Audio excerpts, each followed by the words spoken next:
Hello to you all. Because I've heard all kind of experts that pretend to be experts or that think and believe that they're experts speaking about different kind of matching people according to astrological charts, according to different kind of elements, I must say as follows. People many times juggle many trades but masters of none. If you are a doctor or a rabbi or anything like this is very, very nice. That doesn't mean that you are an expert in a field, very much like a physician will not be an expert in neurology, or as an OBGYN, as a doctor that is an optometrist or anything like this. I will have to go to the expert.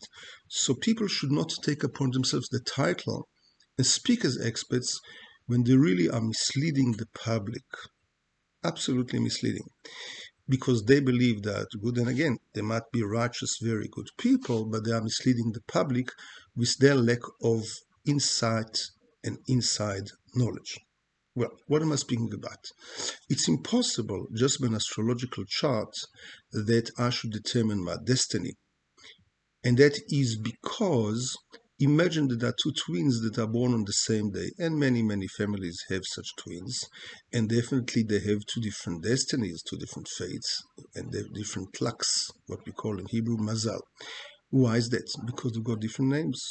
So they will marry different people. One can live in the States, the other one can live in Israel, or in Europe, or in South Africa, or in Australia, and they will have very different fates, destinies. Why is that? They have the same parents, were born in the same time, they're astrological twins, they have the same element, and so definitely the name has got very major elements that we should take into account. Those people, even a rabbi, that he's a good rabbi, he's a very righteous man, but he believes that we shouldn't take names into consideration, should listen to the giants of Jewry today, Rav Chaim Kanievsky or Rav Sternbuch and others, or I'm quite proficient in the field. I wrote a very important book on the subject some years back, so of course we should take it into consideration. What about my face? What about my palm? Well, let me make some organization in that matter. I was born in a certain date, and that date is giving me my tendencies, my attributes to start with, astrological, numerological. But my name gives me my level of understanding, my level of awareness. Over and above this, there is my face and my palm, which will give me the direction of my tikkun, or my rectification, because everything that I have done, all my thoughts, all my actions are registered right away on my face and in my palm. Whereas numerologically or astrologically, this is your potential when you were born, and I'm way ahead or way behind from that because of my free choice. And so you will be very shocked to hear that in the Holy Zohar by Rishon Yochai, he states at the end that even Israel are under the stars, under the mazal, the luck, unless they rise themselves and go against the nature by working very, very hard against those temptations, those desires which intrinsically pull them out. Otherwise, they are just as well under the luck like any other human being. And that applies, by the way, to any human being who works against resistance against his own nature. And so when I want to really understand, I need to see the entire picture. So much more so for Jewish people. Look, the Gemara, the Talmud was written over 2,000 years ago, long before there was any kind of a civil Gregorian kind of date. And so definitely somebody who's Jewish should first and foremost take into consideration, so the Kabbalists say, of his date of birth, which is the Jewish date of birth. So I, for example, will have one date of birth, but one is in the Gregorian calendar, which I'm a Capricorn, which is the element of earth. But when it comes to my Jewish birthday, I was born in Aquarius, which gives me the element of air. So what am I? According to some, I'm a nobody. I'm just a Capricorn. But that's so untrue and so far away from the truth. I'm both.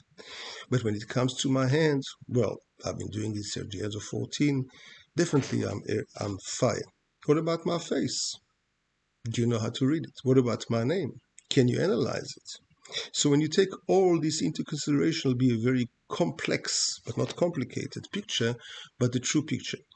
If a person wants to find the right match, as a friend, as a group, as a company, or for his soulmate to be found, you have to shake hand with hand. This is your tikkun, this is your rectification, face with face, numerology with numerology, astrology with astrology. And we go far beyond just the element, because element is only square one, it's only the starting point. The bottom line, the conclusion is, if you don't know, don't say. To make a statement in public, you really need to know what you're saying, otherwise you are misleading the public. I'm sure everyone has got very good, noble intentions, but from being noble to misleading the public, rather don't say. I will not go to my physician to ask about my eyes. I will go to somebody who's an expert. I will not go to a normal dentist. I will go to orthodontist if I need really surgery, God forbid, or whatever it is. So in every profession, people should ask an expert in the field before they make statement. Not everybody knows everything, and people that believe that they know everything or they know much more should ask those that do, because they make statements which are very much against everything our tradition for the last 4,000 years. So again, the Torah says, Et vahevesufa.